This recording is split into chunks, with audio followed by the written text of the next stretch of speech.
to hold. You brought suspicion, or so I am told. Love is a picture to paint and to see, laid out on me.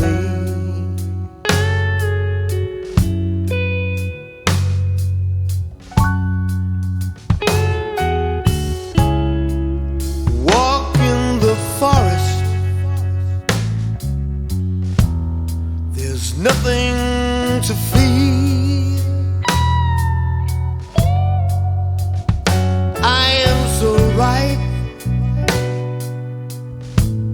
when you are so near.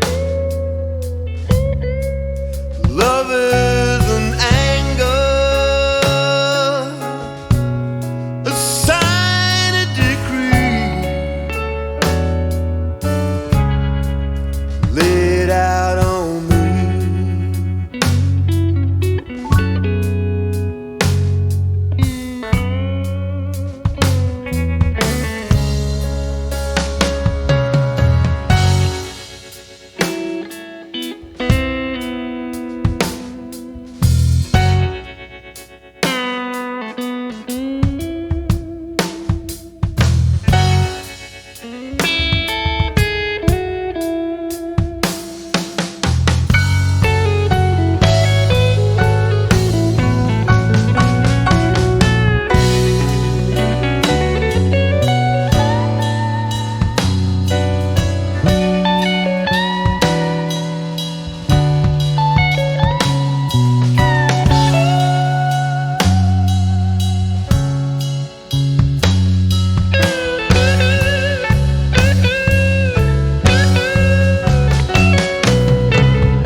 Walk through the water,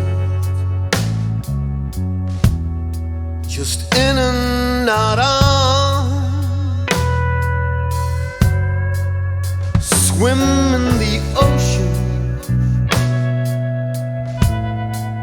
bask in the sun. I gave you my all.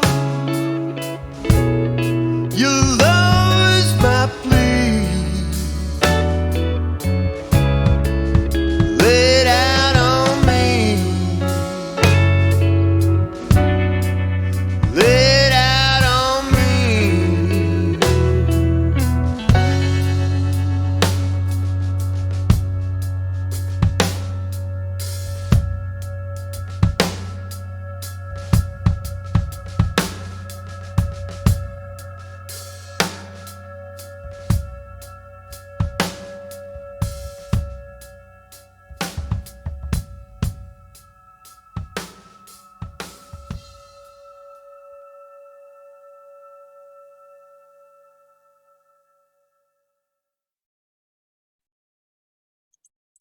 Hey everybody, welcome to Big Blend Radio, and if you're listening on Spotify, to the Daily Blend, the Big Daily Blend, our new Spotify only show where we get to play music like we do here on YouTube. And you just heard or watched Lay It Out on Me, and you know what, this is by an awesome couple, Suzy Starlite and Simon Campbell, and their band is Starlite Campbell, and I encourage you to go to their website, Starlite, and that's Lite, because they're light and bright, Starlite-Campbell.com. So first, welcome back to the show, Suzy. How are you?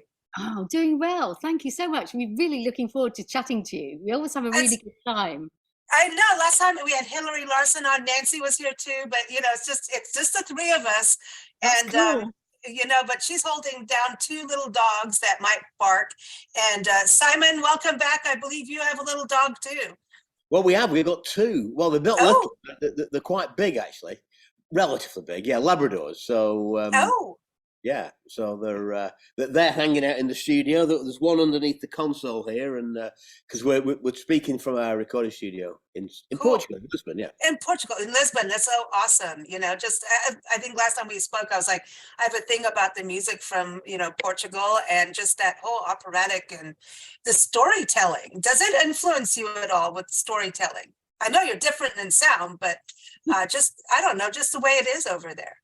It's the similarity we found, especially when you have the fado, that sort of heartfelt music, Yeah. that saudade that they say the Portuguese can only feel, that sort of sadness mixed with homesickness. And we really relate to that because of the way we write the stories, because they're very emotional for us. They're very personable and about people. So for us, it has been quite beautiful to actually connect into the music without really understanding a word of Portuguese before we went to school. And now we understand a little bit more because we've been to school for 6 months.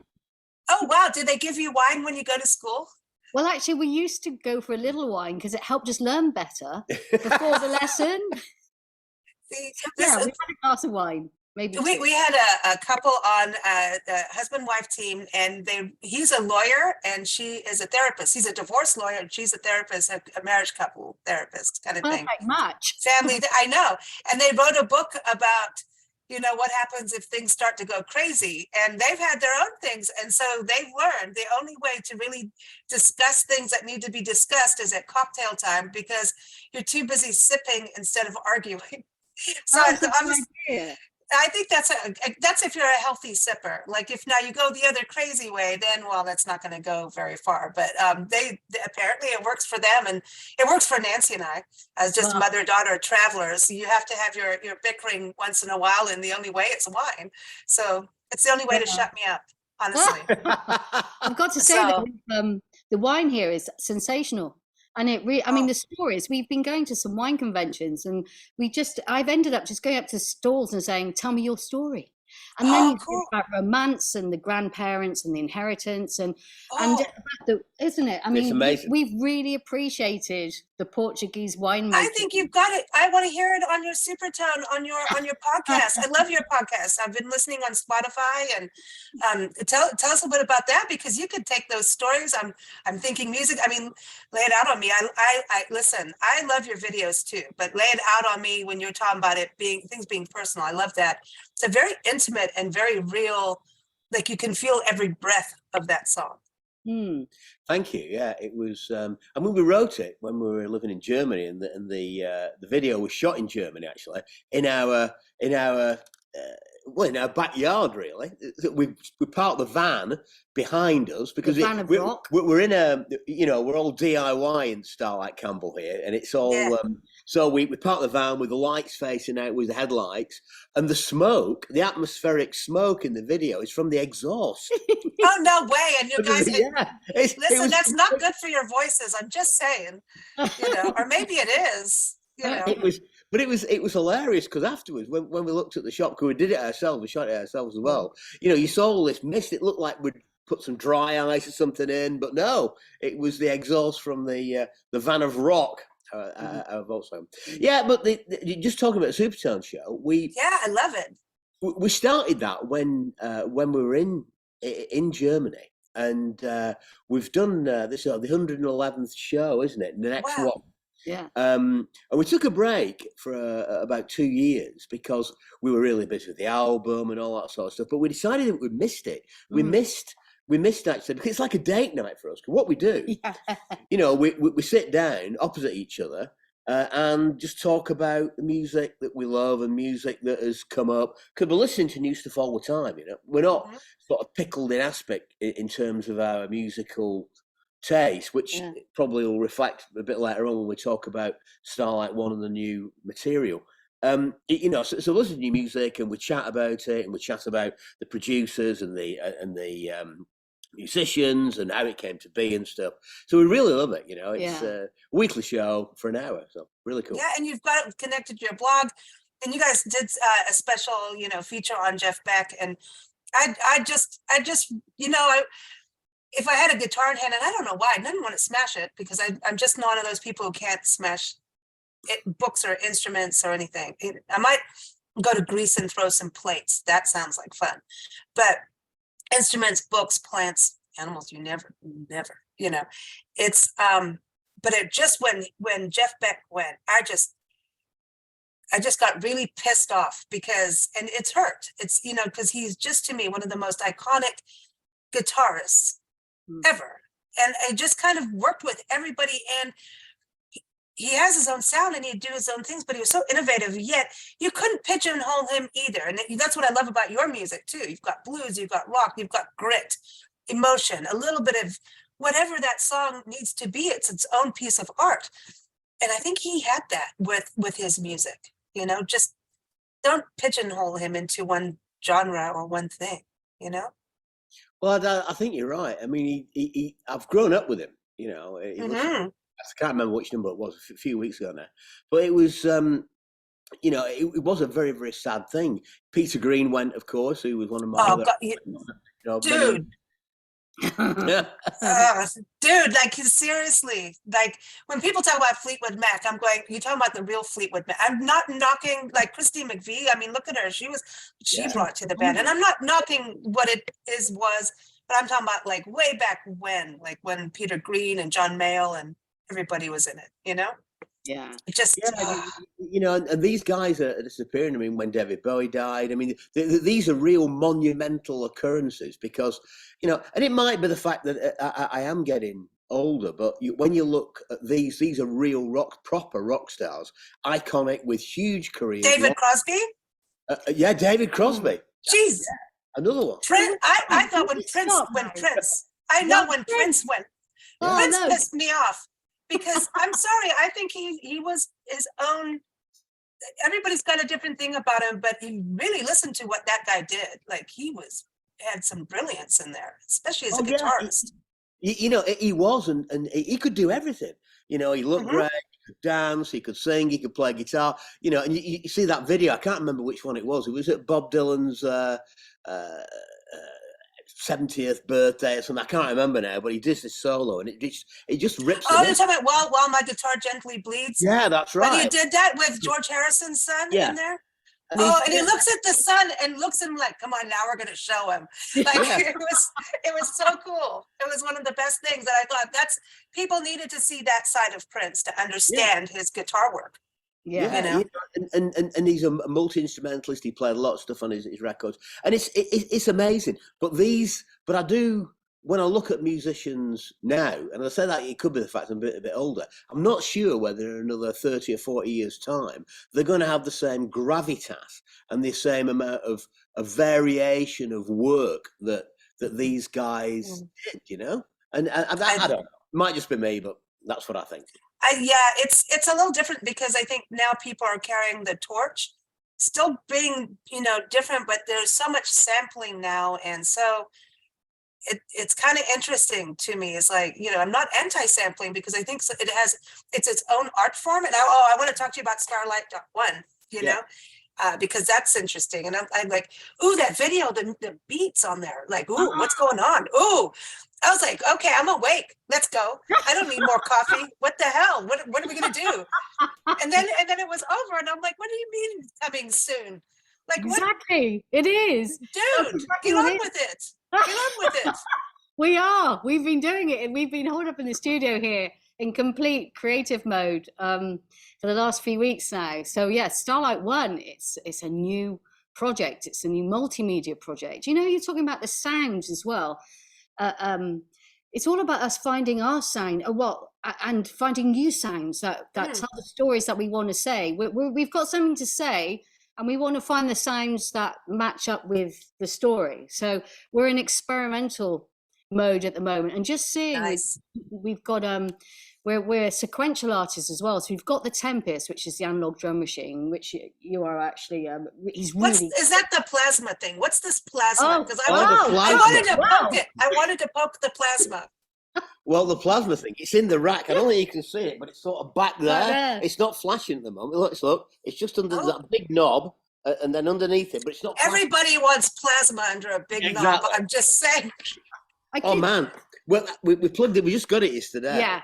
and it's from Game Changer Audio. It's like what happens is that your signal, whatever audio you put through it, whatever sound, it goes through this device, and it's a xenon discharge tube. It's like if you imagine, you Like know, when organs, you see these things like of the organ, Frankenstein, the and tube. all the sparks, zzz, you know, and Yeah, all yeah. it goes across this tube, and it's amazing. And so your sound is translated into this electrical discharge across the xenon tube, and then reconverted again. So it's weird. It's an amazing thing. So it's kind of like the tubes in an organ, which I always wanted to know why. When Nancy and I used to teach musical organs and play musical organs, we have to be musical about it. But in the shops that we were in, you could hear, and this is when we had like the old Wurlitzers and things like that, you could hear when a police car was coming through the organ, like the sirens would come through, and I still don't quite get it. I don't understand. My brain doesn't go there. But things happen in those tubes. So I'm wondering if that's a digital kind of tubing thing. I don't know. Well, it's not. This is not digital. It's all complete analog. It's literal. It's analog, Oh, but it's it looks all analog. digital. There's no digital in it at all. You just stick your signal, and it gets transferred to this lightning. It's a lightning bolt in a tube. Oh, that is cool. That and is then it gets cool. converted back again. It's incredible. Yeah. So Oh my gosh. I put it on Suzy's bass last night, and it sounded like it was grinding and making all sorts of strange. We were in some sort of starship last night, basically. Oh, cool. Really so you good. guys are having too much fun in the studio. It's like, ooh, what? Yeah. So when you hear sounds like that, does it change? You listen to that and start to create off of that instead of creating something and then trying to match that to what is in, you know what I mean? There's that other way of, are you creating from what you hear, or try to make that sound go towards what you're creating? Do you know what it feels like? It feels like there's no gravity, and we're actually just in this space, and whatever happens, happens. We have no system, as it were, if you know what I mean. We'll plug something in, and someone will twiddle on the desk, and next thing you know, and he's making all these noises. Listen, America just legalized that feeling. Finally got on with it. But I'm just saying. But no, but that's cool. That's trippy when you can feel that. So then that's going to touch the creativity. I think that the creative process with this new, because, we've been really successful as blues rock artists, really. But prior to that, Suzy and I both individual careers. Suzy was the folk artist. I had a band doing sort of Europop and electronica, and I've done a lot of drum machine programming and electronics over the years. And of course, I've been a producer for a long time. So this sort of new project, we thought, well, what we're going to do is going to take the gloves off. We're going to call it art rock, which basically means you can do anything. Because David Bowie was art rock, rock's music. Talking Heads, yeah. Talking Heads. So, I think what it means is really that it's music, but with multimedia stuff as well. I mean, Talking Heads are a classic, that Stop Making Sense video is probably one of the best videos, rock videos I've ever seen. Even now, it's still great. Yeah. But the music is, we're making it in a different way, because in the past we sort of have some real basic ideas together on the guitar, some chords, some vocals, some lyrics, but this time what we've done, we've just got beats going. Yeah. We've got sounds. We've just got some funny sounds going. Wah wah wah wah wah wah wah, or some bonging and then we've started to create from there. So there's a couple of tracks that we're doing that are quite drony, with a bass line that's the same all the way through, and it's sort of almost like krautrocky. But it's still got the melody, it's still got the emotion, it's still got lyrical content which we want to put on it, so and then you've got what you use the video too. That's the other part, right? So you can use video as part of this whole, and that's going, when I went on Starlite.One, and everyone, it's ONE. When you go on there, like watching that video with the drumming and that rhythm and the colors and everything moving, and I'm like, dude, this is some trippy stuff. I mean, it is energetic trippiness. That's pretty good. To be able to, for that short clip amount of time, to feel trippy and energy, you know what I mean? That's pretty. It's got the psychedelic side going in there. It was interesting because we had this sample came. Well, it was our drummer Ugu, and Simon sort of did some sort of some production work on it. Yeah. And then I took that track and I just closed my eyes and I just wanted to get a video because we to kind of to to whet your taste, to whet your appetite, where let's just cleanse the palate and let's just keep an open heart and an open mind for whatever comes next. So that was kind of that kind of. Well, I'm ready. I'm ready. I'm like, that's cool. And then I'm like, I want more, so this is exciting. So you guys have a new live album out, which I think is awesome. How you did this blog on streaming versus non-streaming. I love that you put that graph in there about what musicians don't make, because it's really the truth. Same thing as podcasting. Everybody wants our content. Oh, great, we have distribution, but please, can we put ads on your content? Yeah. And here, we'll give you like a quarter of a quarter of a quarter of a quarter of a penny, and it's the same kind of game, yet like we can have musicians like you on our show, and you guys could give us all the permission in the world, but a distribution company that you need will go, no, now you need to pay like $3,000 to play a song. So if we're independents, when we look at our art forms, we're getting screwed from every side, from these big giants. So we have to all keep evolving. So as much as I hate them all, I think they force us into relationships with other independent folks, no matter what it is, business, design, music, art, that we work together as a community and appreciate each other more. Yeah. But it also makes us think further, when they always say like, we don't have all the ingredients for the stew, you have to get creative with your cooking. And sometimes those are the best recipes. So I kind of feel like we do have that. That's what I just keep telling myself every day. How do you feel? And also there's a trust thing as well, because with the mainstream media, I think in recession now, because there's been so much misinformation, disinformation, all the kind of hook lines that everyone talks about these days. But we know you and the independents, especially the independent podcasters, nobody owns our speech, nobody owns our voice. And that's what I love, is that when we get together, especially with the podcast and the music, this is us now. This is us being with our liberty, really. And I think people in the future will gravitate more towards podcasts. And I think that it's out of control. Yeah. And the podcasts are going, it's like so many, and people go, oh, there's too many. No, it's not. You can find things. I got stuck with Nora Jones has this awesome podcast where I think it's like twice a month, and she jams with musicians, like Mavis Staples was just on, and Lucas Nelson. Yeah. I mean, she just sits and has this conversation and they play music together, and it's simple acoustic. But I'm like, I don't think we could ever have too many. It's about finding who you like and connecting. And I also say that freedom of speech, because when people come on the show, that, oh, are you going to send me a list of questions? And do you edit this, edit that? I'm like, it's a conversation. You come on, and if you say something, if you say something really nasty or something like, racist or something, I'm just going to not put you on the show because you're not allowed. But if it's, you know what I mean? There's something about just being, and I think people are attracted to that because we have so much doctored stuff on regular news. Yeah. And, plastic. We've chosen to be independent for that very reason. We have our own label, don't we? We have Supertone.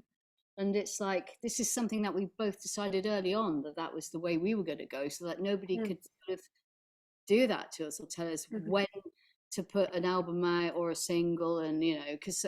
What lead, like putting an album together to me has got to be really interesting, because even putting a set list, right? You have a set list, and then the next show, it's like, oh, look at this rig. This is different. Change the set list according to energy, right? And then putting a live album, what's that like? Holy cow. Totally. This is what Simon does with our gigs, don't you? Because and during the set as well, because it's like it's an organic thing, an audience is organic in the fact that, they're giving you reaction. And if they sort of like in a certain style, or they want something, you know, a bit more jamming, a bit more soloing, a bit less, then you can adjust the selection. We do it on the fly, you know, Yeah. which it does cause a bit of consternation, certainly with drummers, because, you know, normally they have, our drummers are session people, and they normally have sheets or dots or whatever, or the click track.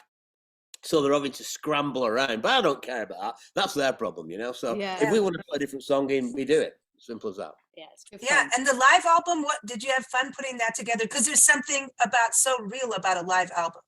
Like, Yeah, I mean, don't you kind of choose that when you buy music? Do you go for the live version versus the studio? always, because I Yeah. think that I think there's an energy there that there's not there with a. I love listening to the studio as well to compare them, you know. But if you know, really live albums are for me the thing, and we just happen to have a load of material that we'd recorded over the years, and we just decided to put it out over 2 albums. One's a Yeah. CD and one's you know, digital only. So but it's really it was really interesting, because also there's like tracks with the same, you know, the same tracks with different versions on the albums as well. So it gives people a bit of a broad, you know, perspective of what we do and what we don't do. You know, Yeah. if you know what I mean.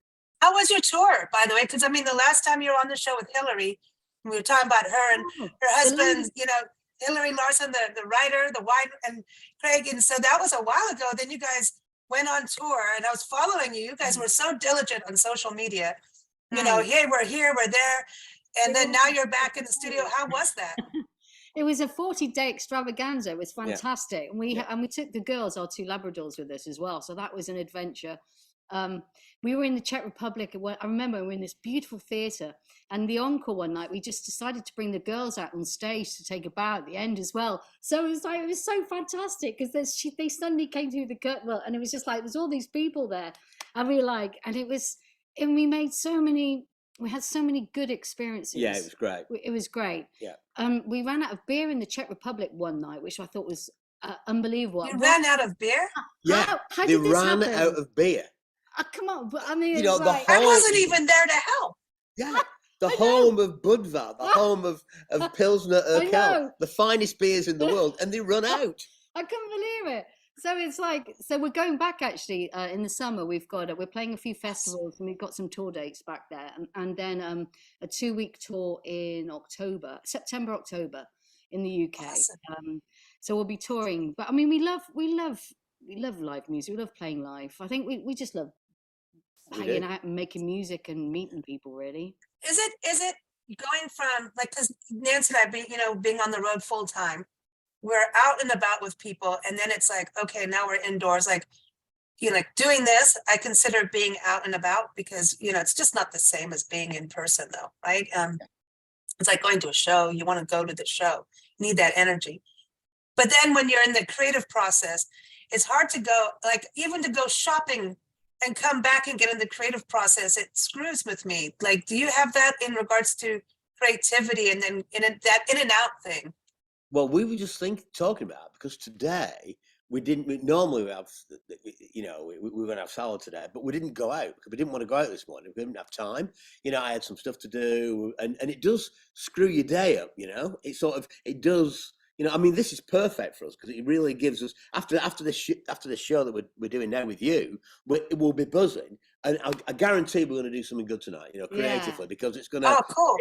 We're talking about our stuff, and we're excited, and we're going to go out and do something really cool, hopefully. In the studio. I know what you With mean. wine.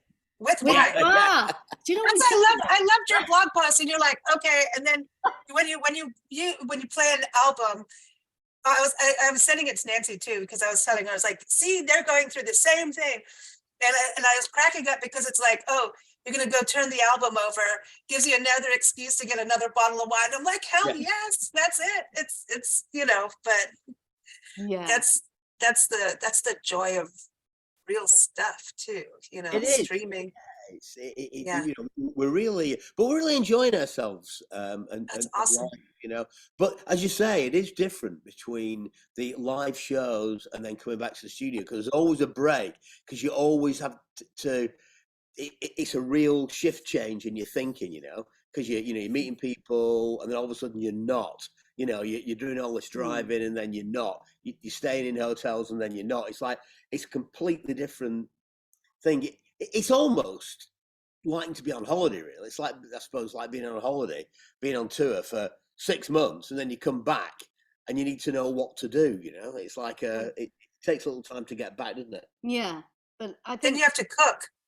Wow, exactly. And Simon does all the cooking. I do everything else, kind of thing. But yeah, we kind of balance it up nicely. But I feel really just really happy to hang out with my best friend, and just It's go, cool. right, today we're going to make some music, but we'll do these house things we've got to do some business stuff. And then in the evening we'll just go in and record. And it's like, you can't ask for more than that, really. That's really, I think that's special. I mean, because creating is, you're bringing your own soul to something, Yeah. And that's what's, I think sometimes in relationships that goes away. People become each other, or too one-sided, and forget to share some kind of common ground, whether it's creating music, creating a recipe, whatever. Yeah, I think also as well with the whole last couple of years, as we know, we're all going through it, have been through it, still going through it in a way, and I think the perspective on life has changed a bit. We've all kind of changed and gone, oh, okay, and it's kind of made me again, even though I wasn't particularly off kilter or off perspective, it just reinforces that kind of find out what means something to you. Looking at your family, looking at your friends, making sure that you're having really good, honest, healthy, being present, actually living that day, and not just living tomorrow, but actually just in the small things, really, and just kind of appreciating life every day. And I can't, and that then actually gives me peace, and I agree. I agree that there's a simplicity to it. I think, like with us being on the road, we've kind of learned that too, is you have to keep things simple. You add too much to the pot, and it's like overproducing a song, or adding too much instrumentation and too much.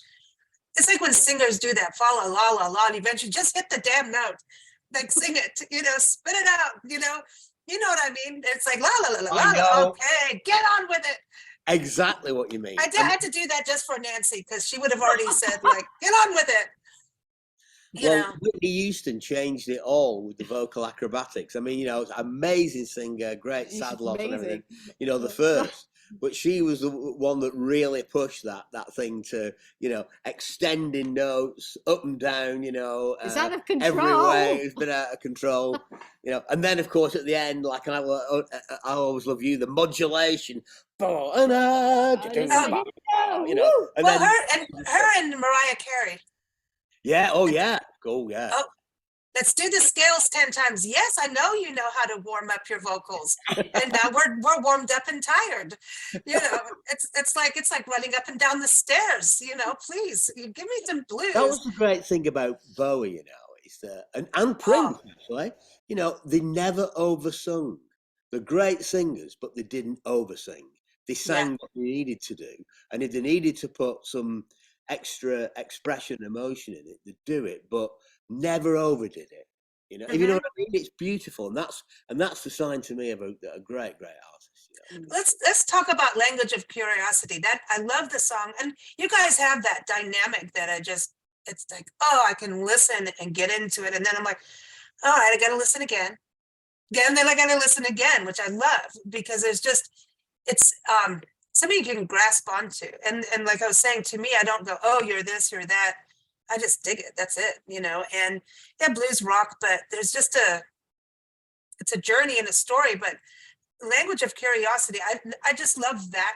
The wording, that verbiage is just delicious, because it does make you think about, God, we can be curious beings again. It's this childish part of me comes out, which I need, because we can get, so stuck in business life. It's like, oh yeah, we can be curious. Oh my gosh, which means we can be creative, right? Ooh, and we can talk in that way. So, and then the video, it's like, man, so your video work is always, exquisite to me. I love that. It's the Language of Curiosity that's cool. Now, do you play that live? Yes, we do. We do. With a pick on the bass. Yeah. So it was that whole thing though, you know, when it says in the middle, it says, don't look back, throw it away. It's like, don't live in the past. Like you say, be curious. And lots of images in there as well, which I was hoping to convey in the video, which I think, you know, this is all over. We just go everywhere. And at the end, just to know you. So when we're alive, let's value the people that are alive today. Let's not live with the greats of the past. Why don't we have a look around us and see who's beautiful right here on planet Earth, alive now? And let's have parties together. Let's have fun together. That's all right. All right, what it's all about. We'll come see you. We'll bring all the dogs and cats we pet sit. We'll just, you know, fly over in our own little Noah's flying ark. You know, that'd be cool. That would be cool, actually. You're very welcome anytime. Well, you know, this last year has been rough. We've lost so many giants, like we're saying, musical and in theater and in all of that, but personal friends for us. And it was like one after the other, and shocking ones. You know, one of them, very dear friend, is a wildlife conservationist who really stood up for animals and wildlife and taught me about debate and how to really go after people if you need to, like in regards to, definitely not like la la la like we're talking now. I mean, I'm talking about people doing bad things and how to to argue, basically. And doesn't work against Nancy though. She's a master. She's the mother. But he passed away at 54, and I'm going, he doesn't drink as much wine. He was healthy. He, you know, hiked. He ziplined. He traveled the world. He was passionate and had a wonderful family. He did, like, this was not someone who, he was healthy. He was a vegan. You know, he was. How do you just die? You know, naturally. Natural causes. And we still, like, you know, I've talked to medical people, I get it, but when you look at that, it's like, I feel like he lived his best life for sure, but I feel like after that, and then the other healthy person I know walked across the country, cycled the perimeter of the country, did the Pacific Crest Trail, most of the Appalachian Trail, in his 60s, by the way, and then he just, you know, that's it, I'm out. And I go, well, that, and he never drank wine. And I'm like, I'm having more wine at dinner now. Screw it. I don't care what the doctors say, because if it makes me happy and I go, like, what if tomorrow is my day? I'm, you know, I'm not like drinking wine to be a drunk. I'm just saying, you know what? Life is too short. And I think we've all kind of seen this so much lately that it's not just COVID, but it is about really what makes you happy. And I think music plays this huge role of happiness, whether you're going through grieving, which is always hard when it's a musical person who's passed, because then it's like all music is painful at a certain point. But then it's the place that gets you back. So I think there's something about that music that is, God, it would suck to live in a world without music. It's also the place where you can meet when words fail, when you can't speak about something. And I think for me, especially, that's the magic place for me, where even if a few lyrics come, there's just the feeling of the music, and you go, you can't put that on a map. And that's the connection between us as social beings, I think, because we're supposed to be close. We're supposed to be in a tribe, in a community, you know, and it's important that we share that language. And at least you don't have to learn Portuguese. We can speak music and it translates. It does. Which is like great. Kindness translates. Kindness and music, smiling. And if you can't speak the language in the country you're in, but you're trying, they're going to appreciate it. And laugh at yourself, and they'll laugh at you, and everybody will have a good time. Yeah. You know? So do you both write the lyrics together? Yeah, we do. I mean, or occasionally.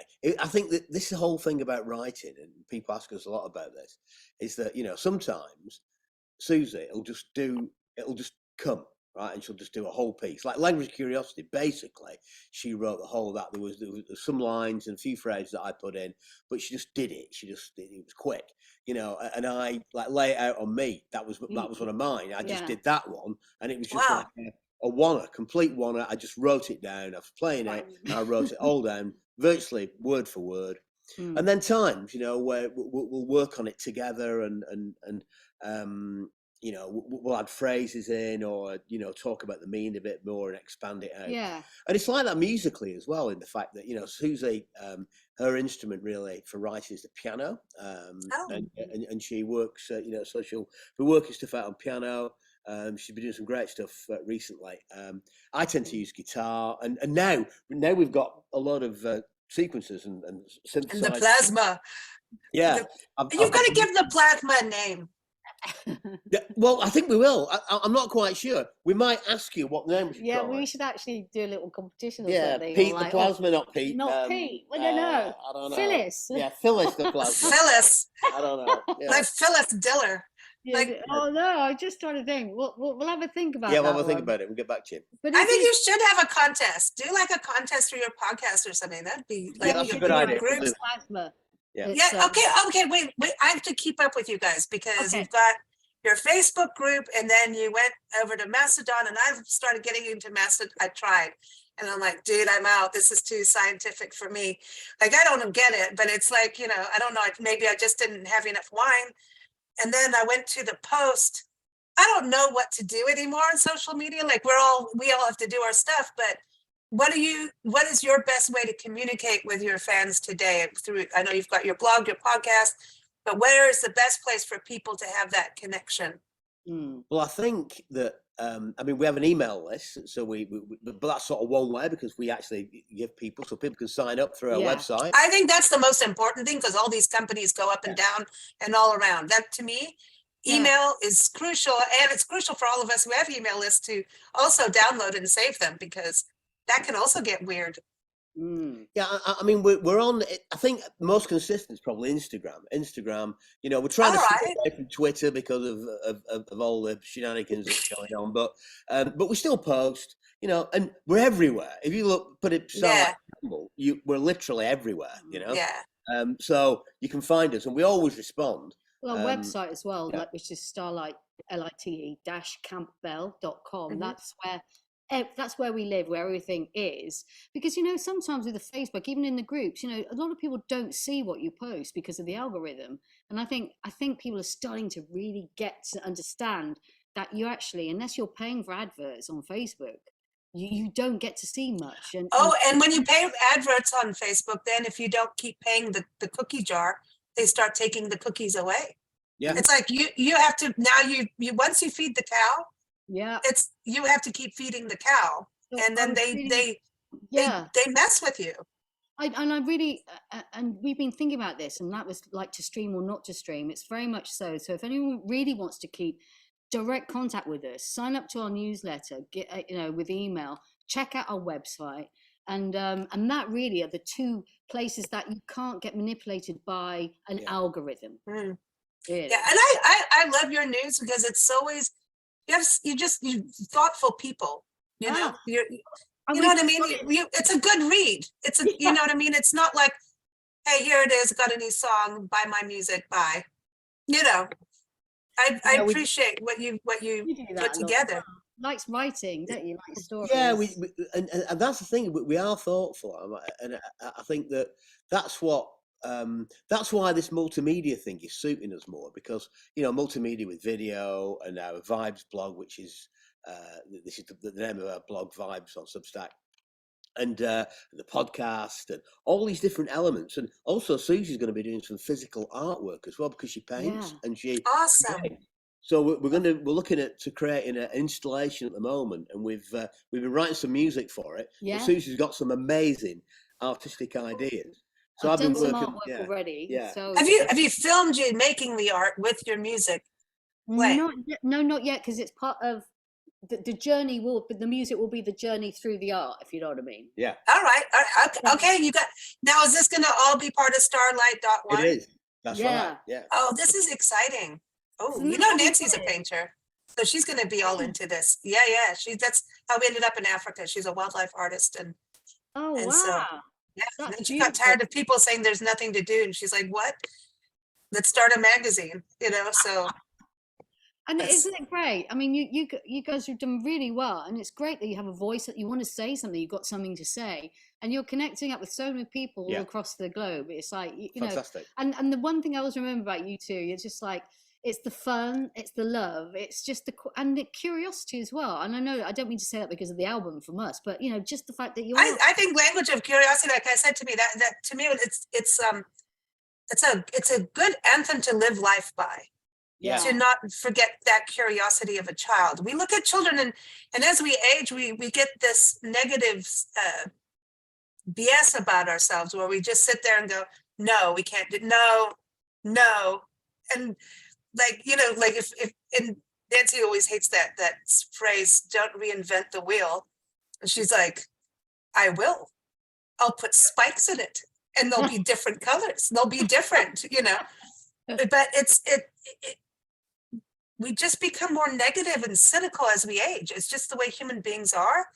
And if we can keep that little light of curiosity going, then we have that youthfulness, and that's where creativity and innovation comes. Everybody's worried about AI, but someone created it, and you can use it to your benefit, depending.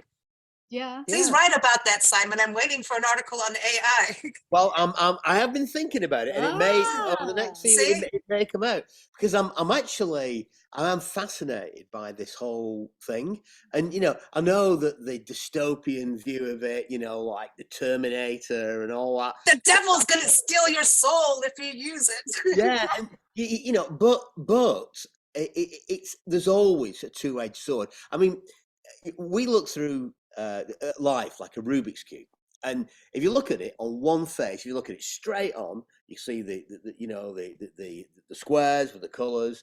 But if you move that Rubik's cube to the other side, it's the same object, but you're just looking at it from a different angle. And then if you put it on its edge and look at the edge, you see these triangles and all that. And each place you move it, you see in a slightly different view of it. And that is what life's all about for us. So, AI might be, looking at it straightforward. It could be great. On the other side, it might be horrible. But there's always a different way of using it, a different way of looking at it. Yeah. Oh, I like that. And don't reinvent the Rubik's Cube. Right. Yeah. I have seen a giant one, though. A giant, like building size. Yes, in some tiny town in Texas. And it was like a little town, and we had to stop and mail actual physical mail for some reason. Maybe it was Texas. I don't know. But we had to physically mail something, which is a rare thing. And lo and behold, there was a coffee shop with this giant I'll send you the picture. There was a giant Rubik's Cube. I mean, that's kind of cool. I think everyone should have one in their backyard. Yeah. Yeah, I wouldn't mind having an right, inflatable one, actually, yeah, so you can have some fun with it. Take it to the beach. Yeah. Yeah. Well, we could play Jenga with it and poke it around and see if it can work. I dig this. Do you get a lot of public art in Lisbon? Because I know there's all that architecture, the beautiful architecture. There are quite a few museums there. We went recently to see, it was an interactive exhibition, multimedia, for Frida Kahlo, the Mexican artist. Yeah. Oh, that's awesome. One of the travel writers, Debbie Stone, just went to that in Albuquerque, New Mexico. Oh, really? Is it Albuquerque or Santa Fe? But anyway, it's touring the US as well. Well, it's amazing. This one was really crazy. So, I mean, you had your standard boards and stuff, so it's a little bit slow to start off with. But you just learn about this amazing. You begin to realize that she's actually quite stubborn, very creative. Yeah. And so by the time you get to this virtual reality headset, they sit you down on a stool, shove these headsets on, and oh my God, it's like they've given me LSD, and I've never taken LSD. It was you were just on this amazing trip, and your feet were going, and you're in the middle of the sky, and it was the most crazy trip. Well, do you guys think with what you're doing with this whole art project, right? This, because you could go into that world, like with what you're doing between your art and merging this thing together. Do you see yourself doing this? Like, kind of this immersive thing's happening. The Princess Cruise Line, people go to it's called the 360 experience, and you sit down for a meal and you're in like a cylinder. I've seen that where like the IMAX thing where it also goes over your head, right? Those kind of film. But they take you through the Mediterranean, and as this is happening, you're being served these dishes from the village that you're seeing.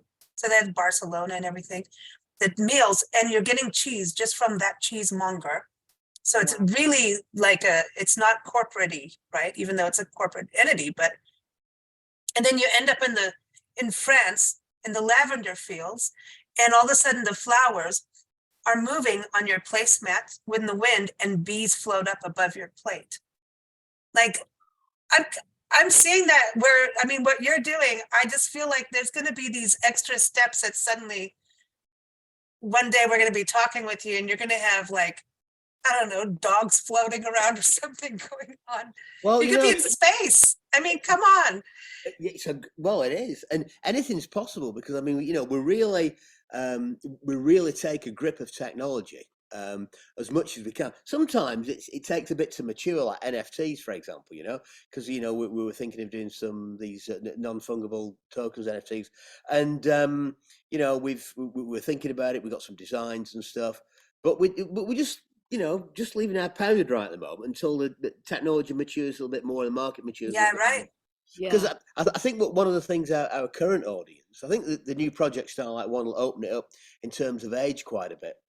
But our current audience is a bit older, and to get them to embrace new technology is tricky because NFTs. I don't think anybody really understands them, to tell you the truth. I don't know NFTs and then the whole Bitcoiny stuff, all of that stuff. I have no clue. Yeah. It's a totally different language. I mean, I get a crypto newsletter every day, and I force myself to read it. And the stuff, it's like a different language. It's like it's worse than Portuguese. It's so hard. It's impenetrable, And they're using all these phrases, expressions that you just really don't get. But so indeed. Bees and dogs floating around in the studio, or bottles of wine that just pour for you. But I think that's the thing. It's embracing it, and that's why I say it's like you were talking about the generations. We are in a generational swing right now, and the shift is happening. Yeah. I mean, that's why I like being on Spotify. I know we have a younger audience there, and actually all of our podcasts, all the different shows that we have, I think we've got maybe 15 different shows. We're kind of crazy, but it's always Spotify, and you see the different audiences. But what I've started to learn is that no matter the age group, people are caring about the same things. Like if they travel, they care about having a very real and true experience, not the cookie cutter thing. They want the real, unique, I did something experience. Whether they're hitchhiking, through Europe, or backpacking, across America, or going 5-star on a Viking River cruise. They want something real, authentic that they could say they were part of. I think co-creation is another thing. We're seeing a change of where we don't make anything on our own, no matter how you look at it. Because even music, if I listen to your music, I hear it in some way that I hear it, and then I'll hear it a different way. It's like reading a book. Everybody reads something different, and a different means something different. So I think we're starting to understand co-creation a little bit better than what we did. I don't know. It feels positive, all of this stuff. There has been a definite change in consciousness, I think, over the last couple of years, especially in the Western world. I think this cathedrals of consumption. Thank God. Just we were just like, gotta, you get yourself trapped. You got to buy this. You got to get this. You got to work to pay for that. And then when you had to stop, and everyone stopped going out, it was like, what do I do now? And we all went on like a detox, a consumer detox. So you can actually, find happiness and actually probably a deeper kind of sense of meaning as well, and not having to buy something, or maybe have the experience. And I think that maybe we're reconnecting with all generations over the experience of life, as opposed to the possessions that you work to get. Well, the possessions and all of that comes from, it's like an anxiety, and it's almost like when you're not doing something meaningful, you start other things that aren't good for you. You know what I mean? It's like drugs, alcohol, overeating, whatever. Don't look at me on any of this. I'm just kidding. But where's the chocolate cake? You lose meaning, and the materialism sets in. I think when we have it, I don't want to say we shouldn't have it easy. That's that old school kind of mentality. We shouldn't have to beat ourselves to death to work to be able to have food on the table. It shouldn't be that hard, and it is for so many people around the world. Yeah. But when we have such, like after World War II, people understood the value of a piece of chocolate versus at a time when you could get chocolate in abundance. Yeah. And so I think when the pandemic hit, a lot of us start to really have those sensibilities. The same thing after a world war, that we started to have this understanding of like, oh my gosh, oh, you may have to wait an extra week for this part for your bicycle. Well, I want it now. This is the instant society of materialism, which I think all came from the 80s. I blame the 80s, even though I love the 80s. Do you remember when we first moved here and like Simon, you've got a drill from your dad and it broke where we were trying to put up some of the sound panels here. Yeah. And you've written a blog article about my father's drill. Yeah. About the recycling and the repairing. Because here they repair everything. In Portugal, it's a very poor country, and it shouldn't be poor. I think there's reasons, systemic reasons why it is, and governmental reasons. But you know, people really don't earn a lot of money, so they tend to repair things. You know, and I went to a hardware store to buy a new drill, and I took this drill in, and he said, "You don't need a new one." I'm thinking there's all these drills in the store, and in America they would say, "Oh, sir, indeed, yeah, Harvard, this is the best drill in the whole world, and it's, you know, it's $1,000, you know." But he got hold of it. He said, "Yeah," he said, "you just need to change the bushes." So he took it in Portuguese. I couldn't understand a word, but he took it to pieces in front of me. This is the guy behind the counter, right? Took the bushes out. He said, "I'll just order these," and they were like €2. Yeah. Now, you know, and this is the difference. And I think it's a very beautiful society because of that, because people value things. They don't like waste, but also they're kind. They're just not trying to sell you, all the time, you know? And it was a lesson to me. And that was one of the most beautiful things Portugal has ever given me in terms of the wine, the sun, and everything else. But in terms of that, because it's a feeling of being looked after. Value. Cared for, valued, Yeah. Value and appreciation, respect for things. When we lived in Mexico, you'd see all these houses that were partially built and remained partially built, and then all of a sudden you'd see another wall go up, and maybe a year will go by. And this is what happened. They didn't purchase mortgages. A lot of people would build as they financially had the cash to build. Yeah. And so it could take 10 to 15 years for a family to have their home. Yeah. And there's something beautiful about that, you know, the value again, you know, then, you know, just that whole, we've got ourselves in a twirl, man, the way society, you know, in different countries. I think like Nancy and I traveling on the road full time, realizing we've got a storage unit. That's it. I mean, we gave everything away, and I mean everything. And to be that simple just changes your whole outlook of what do you let in your space, what do you have out. I mean, at this point, I'm at that point, I have to purge everything out of the car again, because people want to give you things, and I'm like, just give us wine. That's you know, wine, music, that's it. Here's this book, and I love books. We're both book addicts, and it's like, okay, but we can't, every time you put something in the car, you need to take it out. And I think that's a lesson. It's very Buddhist kind of way. You can't overstuff yourself, so you have to keep that balance of space, and it's something we've learned. And if I don't purge the car, I'm going to have to get new shocks, and I don't want to do that.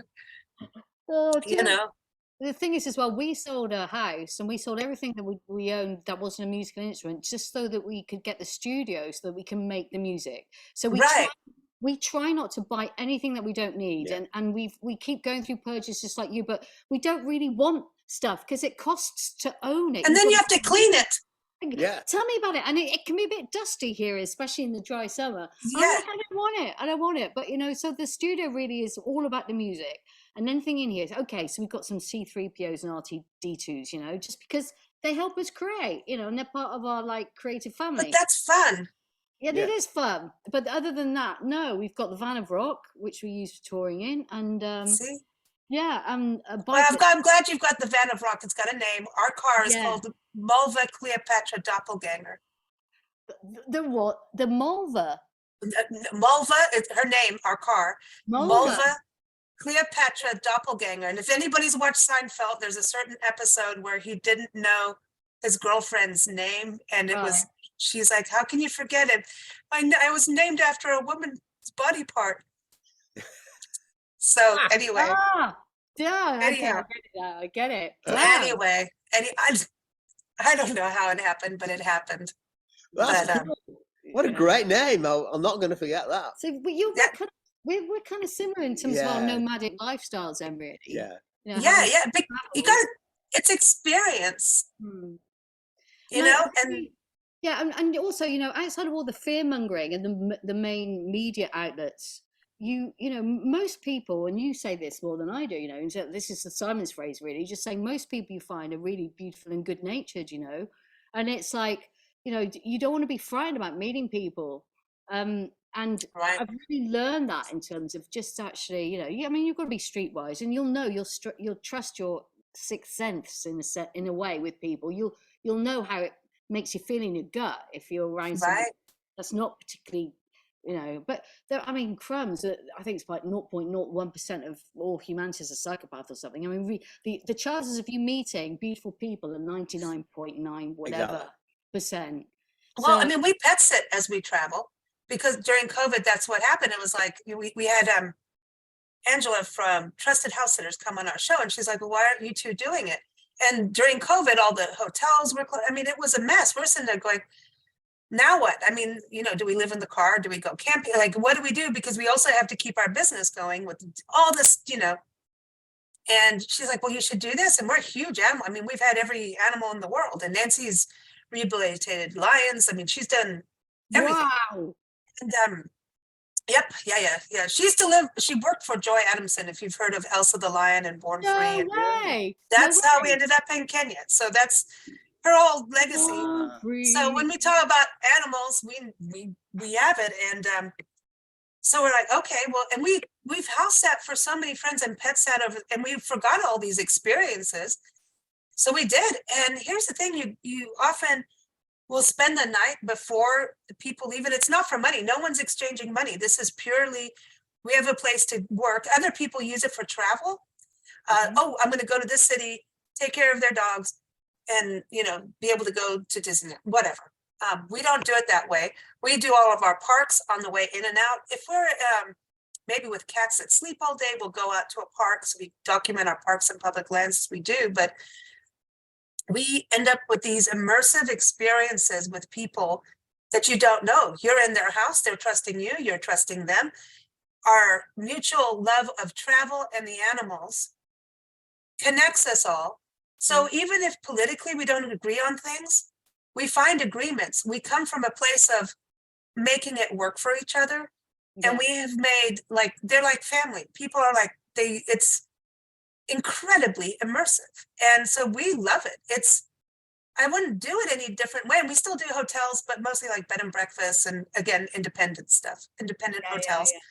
Yeah. But it's in car camp because it's fun. We like to be up at sunrise with the Dawn's Chorus and in a park somewhere and watch the deer come out. And so sometimes you'll see us, you know, bedheaded on the road, which is fine.